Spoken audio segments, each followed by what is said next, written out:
നമസ്കാരം. കൈപ്പശ്ശേരി കോയന്നമ്പൂരി മര്യാദ രാമനായി നിൽക്കുന്ന, മര്യാദ പുരുഷോത്തമൻ എന്നറിയപ്പെടുന്ന, എല്ലാവരും കണ്ട് ജീവിതത്തിൽ പരിപാലിക്കേണ്ട ഭഗവാൻ ശ്രീരാമസ്വാമിയുടെ ജയന്തിയാണ്. ശ്രീരാമ ജയന്തി എന്ന് പറയും. ഭഗവാനെക്കുറിച്ച് പറയുവാണെങ്കിൽ നമുക്ക് ഒരുപാട് പറയാനുണ്ട്. ഭരണം കിട്ടി ഏതാനും നിമിഷങ്ങൾക്കകം രാജ്യവും ഒരു വാക്കിൻ്റെ ബലത്തിൽ രാജ്യം ഉപേക്ഷിച്ച് കാട്ടിലേക്ക് വനവാസത്തിന് പോയ സത്സ്വരൂപത്തിൻ്റെ, സൽബുദ്ധിയുടെ, നന്മയുടെ കാരകനായി നിൽക്കുന്ന ഭഗവാൻ ശ്രീരാമസ്വാമിയാണ്. ഭക്തരെ പൂർണ്ണമായി നിൽക്കുന്നത്, അതായത് ആ രാജ്യത്തെ ജനങ്ങളെ പൂർണ്ണമായി എല്ലാ സുഖക്ഷേമ ഐശ്വര്യങ്ങൾ വരുവാൻ വേണ്ടി, അവർക്ക് വേണ്ടി ജീവിച്ച്, അവർക്ക് വേണ്ടി മാത്രം ഓരോ നിമിഷവും അവരുടെ വാക്കുകൾക്ക് പൂർണ്ണമായ ബലം കൊടുത്ത്, അവരുടെ വാക്കുകൾക്ക് പൂർണ്ണമായ അർത്ഥം കൊടുത്ത ഏറ്റവും നല്ല ഒരു നീതിന്യായ വ്യവസ്ഥയുടെ കാരണഭൂതൻ എന്നറിയപ്പെടുന്നതാണ് ശ്രീരാമസ്വാമി. അദ്ദേഹത്തെ ഭജിക്കുന്ന ഭക്തന്മാരെ ഒരു ദുരിതങ്ങളിൽ നിന്നും, ഒരു സങ്കടങ്ങളും, ഒരു വിഷമതകളും ഏക്കാതെ പൂർണ്ണമായി സംരക്ഷിക്കപ്പെടുന്നു എന്നുള്ളതാണ് ശ്രീരാമസ്വാമിയുടെ പ്രത്യേകത. അതാണല്ലോ ഹനുമാൻ സ്വാമിയെ നമ്മൾ പ്രാർത്ഥിക്കുമ്പോൾ ശ്രീരാമസ്വാമിയുടെ അനുഗ്രഹവും കൂടി കിട്ടുകയാണല്ലോ. കാരണം ഏറ്റവും നല്ല ഭക്തൻ ആരെന്ന് ചോദിച്ചാൽ അത് ഹനുമാൻ സ്വാമിയാണല്ലോ, നമ്മൾ പറയാറുണ്ട്. അതുപോലെ തന്നെയാണ് ശ്രീരാമസ്വാമി. അദ്ദേഹത്തെ പ്രാർത്ഥിക്കുന്ന, അല്ലെ അദ്ദേഹത്തെ ഭജിക്കുന്ന, അദ്ദേഹത്തെ വിശ്വസിക്കുന്ന ഒരാളെയും ഒരു സങ്കടത്തിലും ഏർപ്പെടുത്താതെ, ഒരു സങ്കടവും വരുത്താതെ പൂർണ്ണമായ സംരക്ഷണം കൊടുക്കുക എന്നുള്ളതാണ് ഭഗവാൻ ശ്രീരാമസ്വാമി. അദ്ദേഹത്തിൻ്റെ രാജ്യത്ത് എപ്രകാരമാണോ അദ്ദേഹം ആ രാജ്യം പരിപാലിച്ചു കൊണ്ടിരുന്നത്, അല്ലെങ്കിൽ രാജ്യത്തെ ജനങ്ങളെ നോക്കിക്കൊണ്ടിരുന്ന പോലെ അദ്ദേഹത്തിൻ്റെ വിശ്വസിക്കുന്ന, അദ്ദേഹത്തെ പ്രാർത്ഥിക്കുന്ന, അദ്ദേഹത്തെ നാമം ജപിക്കുന്ന, അദ്ദേഹത്തെ മനസ്സിൽ ഉൾക്കൊള്ളുന്ന ഏതൊരു വ്യക്തിക്കും, സനാതന വിശ്വാസികളായി നിൽക്കുന്ന ഏത് വ്യക്തികൾക്കും നല്ല ചിന്തകളുണ്ടാവണു, നല്ല ബുദ്ധി ഉണ്ടാവണു, നല്ല ശക്തി ഉണ്ടാവണു, നല്ല ആയുസ്സുണ്ടാവണു, നല്ല ആരോഗ്യം ഉണ്ടാവണു, നല്ല സമ്പൽ സമൃദ്ധി ഉണ്ടാവണു, പൂർണ്ണമായും നല്ല സംരക്ഷണവുമാണ്. ഏതോ ഒരു ഗ്രന്ഥത്തിൽ വായിച്ച പോലെ രാമ രാമ രാമ രാമ രാമ രാമ എന്നുള്ള നാമജപം, അല്ലെങ്കിൽ രാം രാമായ നമ എന്നുള്ള നാമജപം എത്ര ജപിക്കുന്ന ഒരു വിഷ്ണു സഹസ്രനാമം പൂർണ്ണമായി ജപിക്കുന്നതിന് തത്തുല്യമാണ് ശ്രീരാമൻ്റെ നാമം ജപിക്കുന്നതെന്നാണ് പറയുന്നത്. അതുപോലെ തന്നെയാണ് അദ്ദേഹം നമുക്ക് നൽകുന്ന സംരക്ഷണവും.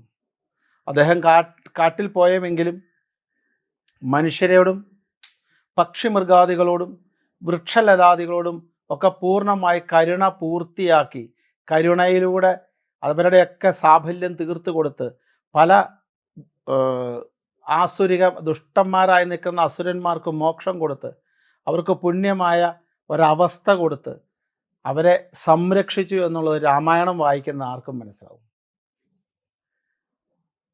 ഈ രാമ രാമ രാമ രാമ എന്ന് ജപിച്ച് ഒരു മഹർഷിയായി തീർന്ന അദ്ദേഹത്തിൻ്റെ കഥയും നമ്മുടെ മുമ്പിൽ എടുത്തു പറയേണ്ടതാണ്.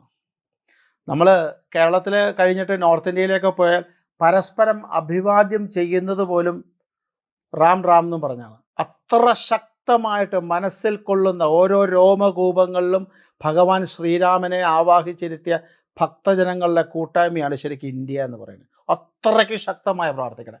വടക്കേന്ത്യയിലൊക്കെ ശ്രീരാമ ജയന്തി എന്നൊക്കെ പറഞ്ഞാൽ അതിഗംഭീരമാണ്, അതിഗംഭീരം. അതൊന്നും പറയാൻ അതുപോലെയാണ്.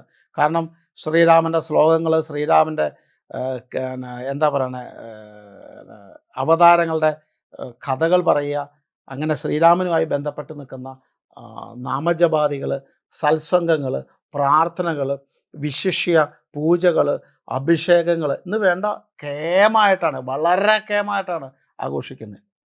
നമ്മൾ കേരളത്തിലേക്ക് അത് കടന്നു വന്നു തുടങ്ങിയിട്ടുണ്ട്. കാരണം നമുക്ക് രാമായണ മാസത്തെക്കുറിച്ച് നമുക്കറിയാം, രാമായണത്തിൽ രാമനെ തൊഴുന്നതിനെക്കുറിച്ചറിയാം, രാമായണം വായിക്കുമ്പോൾ കിട്ടുന്ന ഫലപ്രാപ്തിയെക്കുറിച്ചറിയാം. രാമായണത്തിലെ ഓരോ വാചകങ്ങളും ഒരു മനുഷ്യൻ്റെ, അതായത് ശരിക്കും പറഞ്ഞിട്ടുണ്ടെങ്കിൽ അത് ഭക്തിയുടെ മാത്രമല്ല, ഭക്തിയെ പ്രദാനം ചെയ്ത് ഭക്തിയിലൂടെ നമ്മളെ സൂക്ഷ്മമായിട്ട് സ്ഥൂലമായിട്ട് എല്ലാ രീതിയിലും നമ്മളെ വളരെ ഉത്തുംഗ ശൃംഗത്തിൽ എത്തിച്ച് നമുക്ക് കിട്ടാവുന്ന സുഖ സൗകര്യങ്ങൾ പൂർണ്ണമായി ദാനം ചെയ്യുന്ന, ഒപ്പം തന്നെയാണ് ശ്രീരാമഭജനം കൊണ്ട് ഒരു മര്യാദ പുരുഷൻ ഈ ലോകത്ത്, ഈ സമൂഹത്തിൽ, ഒരു കുടുംബത്തിൽ, ഒരു വ്യക്തിയായി എങ്ങനെ ജീവിക്കണം എന്നുള്ള കൃത്യമായ പാഠം നൽകുന്ന ഈ ലോകത്തെ ഏറ്റവും വലിയ ഗ്രന്ഥം ഏതാണെന്ന് ചോദിച്ചാൽ അത് രാമായണം തന്നെയാണ്. ഒരാൾ എങ്ങനെയൊക്കെ ജീവിക്കണം എന്നുള്ള വൃത്തിയായിട്ട് നമുക്ക് പറഞ്ഞു തന്നിരിക്കുക. അദ്ദേഹം ജീവിച്ച് കാണിച്ചു തന്ന പഠനങ്ങൾ വൃത്തിയായി എഴുതി നമ്മളെ പഠിപ്പിച്ചിരിക്കുകയാണ്. ആ സമയത്തുണ്ടാകുന്ന ഓരോ സംഭവവികാസങ്ങളിലൂടെയും ഓരോ വ്യക്തികൾക്ക് മോക്ഷം കൊടുക്കുന്നതും കാട്ടാളന്മാരായി നിൽക്കുന്ന അസുരന്മാരെ നിഗ്രഹിക്കുന്നതും ഒക്കെ നമുക്ക് വളരെ വളരെ സവിസ്തരം നമുക്ക് കാണിച്ചു തന്നിരിക്കുന്നതാണ് രാമായണം. അതുപോലെ തന്നെയാണ് ഈ രാമഭജനത്തിൻ്റെ കഥയും. അപ്പം അങ്ങനെയുള്ള ഏറ്റവും വലിയ ശക്തരിൽ ശക്തനായി നിൽക്കുന്ന രാജാവായിട്ടാണെങ്കിലും, ദേവന്മാരിൽ ദേവനായി നിൽക്കുന്ന ഭഗവാനായിട്ടാണെങ്കിലും, ഏറ്റവും നല്ല മര്യാദ പുരുഷോത്തമനായിട്ടാണെങ്കിലും, ഏറ്റവും വലിയ ഭക്തജനങ്ങളുടെ സംരക്ഷണമായിട്ടാണെങ്കിലും ആ ശ്രീരാമൻ നമ്മുടെ സനാതന വിശ്വാസത്തിൽ അതിശക്തമാണ്, അതിശ്രേഷ്ഠമാണ്, അതികേമത്താണ്. അദ്ദേഹത്തിൻ്റെ ജയന്തി എന്ന് പറഞ്ഞാൽ, അദ്ദേഹത്തിൻ്റെ പിറന്നാൾ എന്ന് പറഞ്ഞാൽ, ചിലപ്പോൾ അത് പുണർന്ന നക്ഷത്രം ആയിക്കോണം നിർബന്ധമില്ല. എല്ലാ പ്രാവശ്യവും പുണർന്ന നക്ഷത്രം വരാറുമില്ല. പക്ഷേ എങ്കിൽ പോലും അന്നത്തെ ദിവസം അദ്ദേഹത്തെ പ്രാർത്ഥിക്കുക, നാമം ജപിക്കുക, അദ്ദേഹത്തിന് വേണ്ടിയിട്ട് നമ്മൾ നിൽക്കുക, ഇതൊക്കെ ഒന്നും പറയാനില്ല. അത്രയ്ക്ക് കേമത്തെന്ന് പറഞ്ഞാൽ അത്രയ്ക്ക് കേമത്താണ്. അപ്പോൾ ഈ ശ്രീരാമ ജയന്തിയുടെ അന്നത്തെ ദിവസം നിങ്ങൾ ഏകദേശം ഒരു 10-12 കിലോമീറ്റർ അടുത്തെങ്കിലും ശ്രീരാമൻ്റെ അമ്പലമുണ്ടെങ്കിൽ ഭഗവാനെ രാവിലെ പോയി തൊഴുക എന്നുള്ളത് നിർബന്ധമായിട്ട് ഉറപ്പിക്കുക. ശ്രീരാമസ്വാമിയുടെ ഇപ്പോൾ എല്ലാ സ്ഥലത്തും ശ്രീരാമസ്വാമിയെ നമുക്ക് കിട്ടാറില്ല. കാരണം മഹാവിഷ്ണുവിൻ്റെ 7ാമത്തെ അവതാരമാണ് ശ്രീരാമസ്വാമി. അപ്പം അഥവാ ഇനിയിപ്പം നമുക്ക് അടുത്തെങ്ങുമില്ല, നമുക്ക് ഒരുപാട് അകലെയാണ് ശ്രീരാമൻ്റെ അമ്പലമെങ്കിൽ മഹാവിഷ്ണുവിൻ്റെ അമ്പലത്തിലായാലും മതി. മഹാവിഷ്ണുവിൻ്റെ അമ്പലത്തിലായാലും ഭഗവാന്റെ 7ാമത്തെ അവതാരമാണല്ലോ. ഭഗവാനെയാണെങ്കിലും ഈ ശ്രീരാമ ജയന്തിയുടെ അന്ന് പോയി ദർശനം നടത്തുക, പ്രാർത്ഥിക്കുക, തൊഴുക, പാൽപ്പായസം വഴിപാട്, തുളസിമാല കൊടുക്കുക, ഉണ്ണിയപ്പം നിവേദിപ്പിക്കുക, അങ്ങനെ നല്ല അഭിഷേകങ്ങൾ, പാലഭിഷേകങ്ങൾ അങ്ങനെയൊക്കെ ചെയ്യുന്നത് അതിഗംഭീരമാണ്, വളരെ വളരെ സംരക്ഷകദായകവുമാണ്. അതുപോലെ തന്നെ ശ്രീരാമസ്വാമിയുടെ ഇപ്പോൾ ഈ വടക്കേ ഇന്ത്യയിലൊക്കെ ശ്രീരാമസ്വാമിയുടെ ഫോട്ടോ വെച്ചിട്ട് ആ ഫോട്ടോയിലെ പാദങ്ങളിൽ തൊട്ട് പാദനമസ്കാരം ചെയ്യുന്ന രീതിയൊക്കെ ഉണ്ട്. നമുക്കതൊന്നും പറ്റിയില്ലെങ്കിൽ പോലും വൈകുന്നേരങ്ങളിൽ ഭഗവാനെ മനസ്സിൽ ധ്യാനിച്ചുകൊണ്ട്, ഭഗവാന്റെ സ്വരൂപത്തെ മനസ്സിൽ ധ്യാനിച്ചുകൊണ്ട് ഭഗവാന് വേണ്ടിയിട്ട് നാമജപാദികൾ ചെയ്യാം. അന്ന് രാമായണം വായിക്കുന്നവർ ഒരുപാട് പേരുണ്ട്. അന്ന് രാമായണം വായന തുടങ്ങിയിട്ട് അവസാനിപ്പിക്കുന്നവരുണ്ട്. അന്നൊരു അധ്യായം വായിച്ച് തുടർന്ന് വായിക്കുന്നവരുണ്ട്. ശ്രീരാമജയന്തി തൊട്ട് ഒരു പ്രാവശ്യം വായിക്കുക, അങ്ങനെയൊക്കെ ഒരുപാട് പേര് ചെയ്യുന്നുണ്ട്. എന്തൊക്കെയായാലും ആ ശ്രീരാമസ്വാമിയെ ഓർത്ത് അന്ന് നാമജപാദികളോട് ജപിക്കുക. ഭഗവാൻ ശ്രീരാമസ്വാമിയുടെ അനുഗ്രഹം പൂർണ്ണമായിട്ട് നമ്മളെ കുടുംബത്തിൽ മാത്രമല്ല, കാരണം ലോക സംരക്ഷകനായി ആണ് ഭഗവാൻ. അതുകൊണ്ട് ഈ ലോകത്തിൻ്റെ മുഴുവൻ സംരക്ഷകനായിട്ട്, ഈ ലോകത്തിലെ മുഴുവൻ കഷ്ടതകൾ മാറുന്നതിനായിട്ട് അദ്ദേഹത്തെ പ്രാർത്ഥിക്കാൻ പറ്റിയ ദിവസമാണ് ഈ പറയുന്ന ശ്രീരാമ ജയന്തി എന്ന് പറയുന്നത്. നിങ്ങൾക്ക് വൈകുന്നേര സമയങ്ങളിൽ നെയ്വിളക്ക് കൊളുത്തി 5 തിരിയിട്ട് മഹാവിഷ്ണുവിൻ്റെയോ ശ്രീരാമൻ്റെയോ ഫോട്ടോ ഉണ്ടെങ്കിൽ അത് വെച്ച് ഭഗവാനെ മനസ്സിൽ ധ്യാനിച്ചുകൊണ്ട്, അല്ലെങ്കിൽ ഭഗവാന്റെ ഫോട്ടോ ഇരിക്കുന്ന പൂജാമുറിയിൽ നെയ്വിളക്ക് കൊളുത്തിക്കൊണ്ട് രാമനാമം ജപിക്കാം. നമ്മൾ പണ്ടൊക്കെ ജപിച്ചിരുന്ന ഒരു സാധനമുണ്ട്. ഇപ്പം അതൊക്കെ മാറി. ഇപ്പോൾ വലിയ വലിയ മന്ത്രങ്ങളിലേക്ക് ആൾക്കാർ മായതാണ്. രാമ രാമ രാമ രാമ രാമപാദ പാഹിമാം രാമപാദം ചേരണേ മുകുന്ദ രാമപാഹിമാം നമ്മൾ കേട്ടിട്ടുണ്ട് അല്ലേ? വളരെ ഗംഭീരമല്ല? അത് കേൾക്കുമ്പോൾ തന്നെ നമുക്ക് എന്താ അതിൻ്റെ സുഖം. അങ്ങനെ നാമം ജപിക്കാം. അല്ലെങ്കിൽ രാം രാമായ നമ രാം രാമായ നമ രാം രാമായ നമ രാം രാമായ നമ രാം രാമായ നമ രാം രാമായ നമ രാം രാമായ നമ അങ്ങനെ ജപിക്കാം.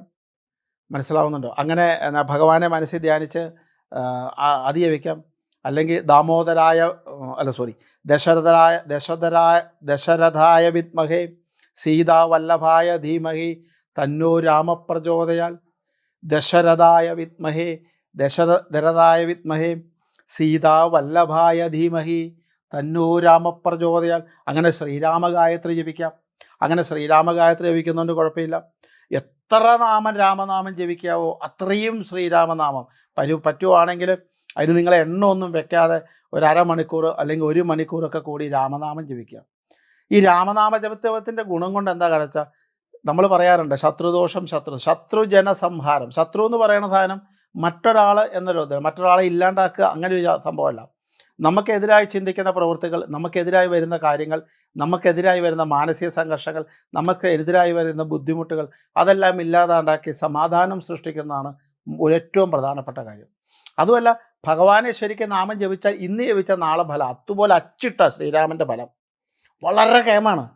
പെട്ടെന്ന് തന്നെ നമുക്ക് ശീഘ്രം, എത്ര ശീഘ്രമായിട്ട് ഫലം കിട്ടാവോ അത്രയും ശീഘ്രമായിട്ട് ഫലം കിട്ടുന്നതാണ് ഈ ശ്രീരാമ കീർത്തനങ്ങൾ ജപിക്കുക, ശ്രീരാമൻ്റെ ശ്ലോകങ്ങൾ ജപിക്കുക, രാമനാമം ജപിക്കുക, രാമായണം ജപിക്കുക, ഇതൊക്കെ. അപ്പോൾ അതുകൊണ്ട് തന്നെ ഭഗവാൻ ഈ എന്താ പറയണേ, ഈ രാമൻ്റെ ഞാൻ പലപ്പോഴും നിങ്ങളോട് പറഞ്ഞിട്ടുണ്ടെന്ന് തോന്നുന്നു, ഏറ്റവും വലിയ സുഹൃതത്തെയും ഐശ്വര്യത്തെയും നന്മയും ശ്രേഷ്ഠതയും നൽകുന്ന നാരായണൻ, നാരായണായ അല്ലെ രാ എന്ന് പറയുന്ന അഗ്നികാരകനായ രാ, നമശിവായിലെ മകാരത്തിൻ്റെ അമൃതിൻ്റെ കാരകനായ മാ, ആ രായും ആ മായും കൂടെ കൂട്ടിയിട്ടാണ് രാമനാമം ജപിക്കണേ. അതായത് ഒരേ സമയം മഹാവിഷ്ണുവിൻ്റെയും മഹാദേവൻ്റെയും അനുഗ്രഹം നിങ്ങൾക്ക് കിട്ടുകയും, അതുപോലെ തന്നെ എന്നെ പ്രാർത്ഥിക്കുന്നവരെ, എന്നെ ശ്രദ്ധിക്കുന്നവരെ, എൻ്റെ നാമം ജപിക്കുന്നവരെ പൂർണ്ണമായിട്ട് സംരക്ഷിച്ച്, പൂർണ്ണമായ നന്മ കൊടുത്ത്, പൂർണ്ണമായ സമ്പൽ സമൃദ്ധി കൊടുത്ത്, പൂർണ്ണമായി നിൽക്കുന്ന അനുഗ്രഹം കൊടുത്ത്, പൂർണ്ണമായ നിൽക്കുന്ന വൈരൂപ്യമായി നിൽക്കുന്ന വിരോധികളിൽ നിന്ന് രക്ഷിപ്പിച്ച് അവരെ സംരക്ഷിക്കാമെന്ന് വാക്ക് തന്നിരിക്കുന്ന ശ്രീരാമസ്വാമിയും കൂടിയാണ്. അപ്പം മഹാവിഷ്ണുവിൻ്റെ അനുഗ്രഹവും കിട്ടുന്നുണ്ട്, മഹാദേവൻ്റെ അനുഗ്രഹവും കിട്ടുന്നുണ്ട്, ശ്രീരാമസ്വാമിയുടെ അനുഗ്രഹം കിട്ടുന്നുണ്ട്.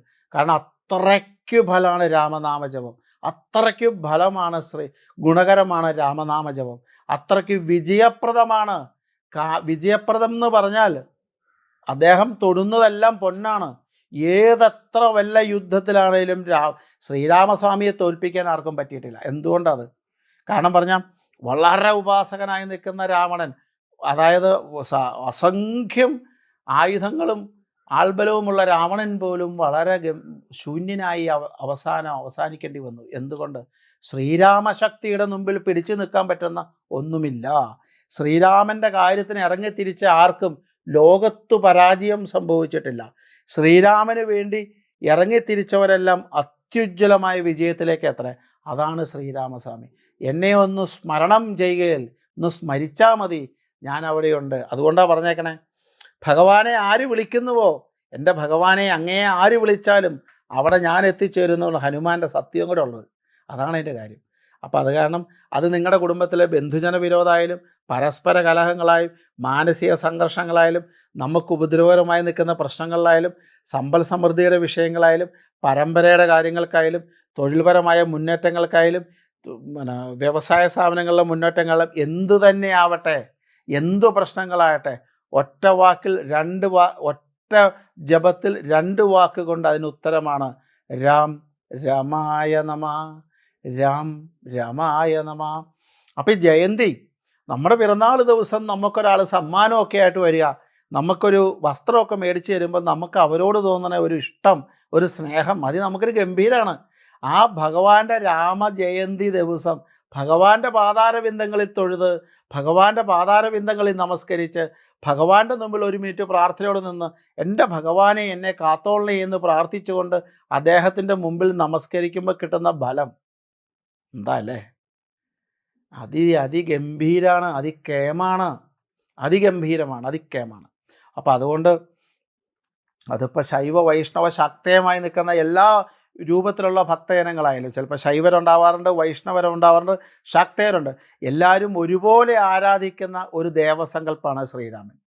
ശൈവരായി നിൽക്കുന്നവരും ശ്രീരാമനെ ആരാധിക്കുന്നു, വൈഷ്ണവരായാലും ശ്രീരാമനെ ആരാധിക്കുന്നു, ശാക്തേയ സമ്പ്രദായത്തുള്ളവരും ശ്രീരാമനെ ആരാധിക്കുന്നു. ആ ശ്രീരാമ ആരാധന പോലും അതിക്കേമാണ്. അപ്പം ശ്രീരാമ നാമജപമോ ശ്രീരാമൻ്റെ പ്രാർത്ഥനയോ, ഇതുകൂടാതെ ശ്രീരാമൻ്റെ വിശിഷ്യ പൂജകൾ നടക്കുന്ന അന്നത്തെ ക്ഷേത്ര ദർശനങ്ങളോ അതിഗംഭീരമാണ്. അപ്പോൾ നമ്മൾക്ക് ചില ദിവസങ്ങൾ കൂടുതൽ ഫലത്തെ പ്രദാനം ചെയ്യുന്നു എന്ന് നമ്മൾ അറിഞ്ഞു കഴിഞ്ഞാൽ, ആ ഫലം കൂടുതലായിട്ട് ലഭിക്കുന്നുണ്ട് എന്നറിഞ്ഞു കഴിഞ്ഞാൽ, അത് ദിവസം നമുക്ക് കളയാതെ ആ ഭഗവാനുമായിട്ട് സത്സംഗം ചെയ്ത്, ആ ഭഗവാനെ നമ്മൾ പ്രാർത്ഥിച്ചുകൊണ്ട്, ആ അടുത്ത ജയന്തി വരെയുള്ള സംരക്ഷണം മേടിച്ചുകൊണ്ട്, ആ അടുത്ത ജയന്തി വരെയുള്ള അനുഗ്രഹം മേടിച്ചുകൊണ്ട്, ആ ഭഗവാനിലേക്ക് ലയിക്കാൻ പറ്റുന്ന അപൂർവമായ നിമിഷങ്ങളെ നിങ്ങളെ ഓർപ്പിച്ച്, ആ വരം നിങ്ങളുടെ കുടുംബങ്ങളിലേക്ക്, നിങ്ങളുടെ പരമ്പരകളിലേക്കും വരട്ടെ എന്ന പ്രാർത്ഥനയോടുകൂടിയാണ് ഞാനിത് സംസാരിക്കണേ. ആ പ്രാർത്ഥന നിങ്ങളുടെ നന്മയും പരമ്പരയുടെ നന്മയും നിങ്ങളുടെ സമ്പൽ സമൃദ്ധിയും വർദ്ധിപ്പിച്ച് നിങ്ങൾ നന്നാവട്ടെ എന്നുള്ള ഒറ്റ ആഗ്രഹം മാത്രമേ ഉള്ളൂ ഈ വിഷയങ്ങളൊക്കെ പറഞ്ഞു തരുന്നതിൽ. അതുകൊണ്ട് ഈ വരുന്ന ശ്രീരാമനാമ ജയന്തി ഒരു ഭക്തർ പോലും അന്ന് ശ്രീരാമൻ്റെ നാമം ജപിക്കാതെയോ, വൈഷ്ണവ ക്ഷേത്രം, ശ്രീരാമൻ്റെ അമ്പലം ഉണ്ടെങ്കിൽ അവിടെ തന്നെ, ഇല്ലെങ്കിൽ വൈഷ്ണവാദി ഏത് അവതാരത്തിലായാലും അവിടെ പോയി ആ ഭഗവന്മാരെ തൊഴുത് അദ്ദേഹത്തിൻ്റെ അനുഗ്രഹത്തിന്, അദ്ദേഹത്തിൻ്റെ ആശീർവാദത്തിന്, അദ്ദേഹത്തിൻ്റെ സംരക്ഷണത്തിന് പാത്രീഭവിക്കുവാൻ വേണ്ടിയിട്ട് അദ്ദേഹത്തിൻ്റെ പാതാരബിന്ദങ്ങളിൽ ഒരു നിമിഷം രാമനാമം ജപിച്ച് നമസ്കരിച്ച് ശ്രേഷ്ഠരാകുക. ആ ശ്രേഷ്ഠത നിങ്ങളെ മറ്റൊരു തലത്തിലേക്ക് എത്തിക്കും എന്നെനിക്ക് യാതൊരു സംശയവുമില്ല. അനുഗ്രഹം നമുക്കുണ്ടാകട്ടെ. ശ്രീരാമൻ്റെ അനുഗ്രഹം ഉണ്ടായിട്ട് സമ്പൽ സമൃദ്ധമാവട്ടെ, ഐശ്വര്യമാവട്ടെ, ശ്രേഷ്ഠമാവട്ടെ. നമസ്കാരം. ഗോവിന്ദം പുരി.